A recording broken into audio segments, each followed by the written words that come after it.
Hey there, neighbors and naysayers. January 6th, 2023. If I sound a little bit winded, it's because I am. I'm walking up the hill to check on the calves. Yeah, I have a four-wheeler for that. And a side-by-side.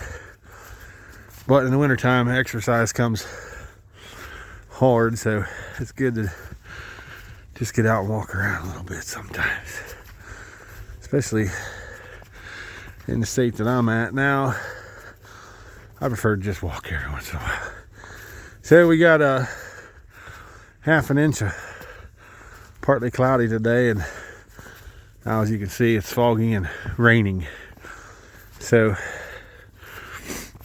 just wanted to come up and see them. I can't see. I guess I'll turn around and give you a panoramic.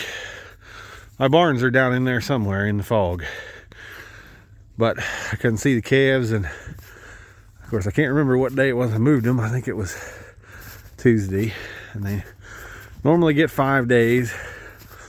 So come up here and take a look today, but it's good and important to be looking at the stockpile grass.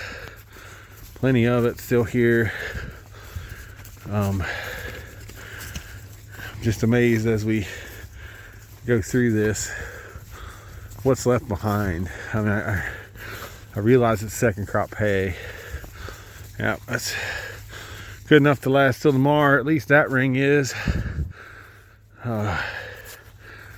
Take this other one over the hill here. Actually, I think it's over bend. So this part here may look a little thin because this is where we drove. You can see we didn't drive. We drove up here all winter last winter, but that's it. But the soil health hasn't recovered there enough to keep that thawed. It looks like this one's almost empty. So theoretically, they could be moved today if I wanted to. And I do want to, but there's still enough there to be worth it, and I'm going to be here tomorrow, so they'll just get to stay. I don't know whether I said this or not in the past video, but Dad doesn't come up here very often. I do all this over here. He came up with me the other day on the side-by-side. I don't know why, because we were pressed for time or something, and he come up and saw these calves and said, "Damn, they look good." Yeah, they do. For just being commercial cows and a commercial bull and all that, but compared to the cows he's feeding on the opposite side, not that they look bad, but he said, boy, they look, and that's high praise for my father to say that. That's as much as he said, and that's as much as he's going to say, but he's right. Damn, they look good for being out here. Now, granted, they're getting second crop hay. That makes it a little better, but also they're getting stockpile grass, and got room to move and room to stay clean and room to not be muddy, and it's just a pretty amazing way to do things. Now, you're going to get yourself in trouble, girl. This is Ethan's show heifer. Dolly. I always forget. I have to think on her name sometimes because that cow there is Miranda. She was also a bottle calf. So they're both a pain in the butt, although she's a bigger pain in the butt than Miranda because, well, both of them I bottle fed for almost a year. Just because they're bottle fed and trying to make sure that they make it with the group of calves that they belong with. And this is the group she belongs with. So, and she fits in there just fine. So,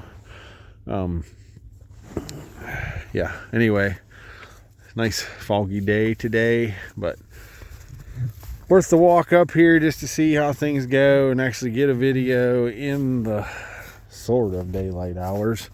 These calves aren't going to like it that I don't move them, but and in the mist you can see that's enough to get us through all, but I think I got to haul 14 more bales over here yet. Once we get them past this, there's a gate right there. Once we get them past that gate and we get some frozen days, I'll take off work one morning and we'll haul the rest of them up here, go for the winter. So Again, here we are, January 6th, and we're cooking through, and everything looks good. We've had some terrible rain, not terrible, but rain and mud and nastiness, and there's no mud and nastiness up here, and there's really no overgrazing yet at this point. So just looking more and more like this is the way to go for us to feed hay. Can't wait to have the meeting here in February, and then have the pasture walk here in February, just to show off this. You know, I get lots of thoughts as I'm driving around, and I don't get a chance to talk about them, but one of the many is I got several producers right now talking to me about building heavy use pads, building barns, and I'm not saying that we don't need a heavy use pad. We probably do. Come March, April, we're probably still going to need a heavy use pad. But the look around here and say, do we really need to spend $250,000 or $1/8 of $1 million? I don't care which one it is, on hay feeding in the winter when we can do something like this. And this is basically free, and we're basically putting all this fertility back out on the field.